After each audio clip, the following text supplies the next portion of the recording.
कुछ ना बताइब बेवफा, तोर कौनो दोष ना लगाइब बेवफा। जोते कर ली है शादी मोर के बराबादी, सुन बतिया बता दी तोहरो विपत ये गोटर जाइब रे, डूब के पोखरा में मर जाइब रे, तोहरो विपत ये गोटर जाइब रे, डूब के पोखरा में मर जाइब रे।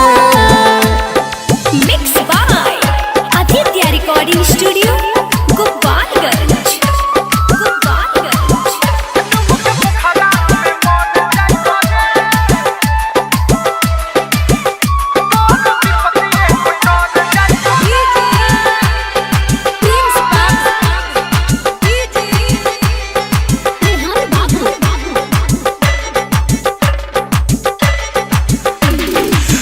के ना मोर भइले ते तो बदल गइले, जियते जी महर दिहले ऐसन सीतम ढइले, हमरा से ना बतैले रे, चुप चुप सगाई कइले रे, चुप चुप सगाई कइले रे।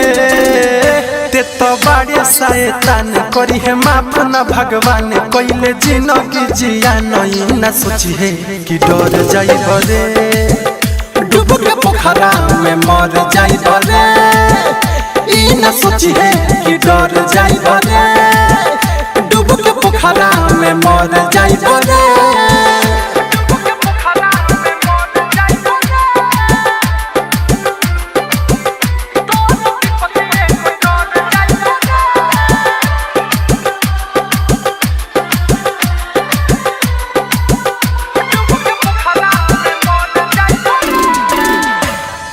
बन गइले कितना कठोर, दे दिहले अखिया में लोर, लौकी ना फेरू दीपकवा, चल जाई जिंदगी से तो।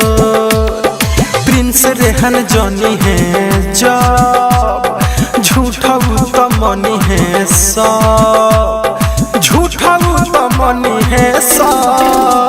संगे से सनत भाई छोटे सिद्दकी गोरियाई, तोरा सुने के भेटाई नाही कतही नजर आइब रे, डूब के पोखरा में मर जाइब रे, नाही कतही नजर आइब रे, डूब के पोखरा में मर जाइब रे।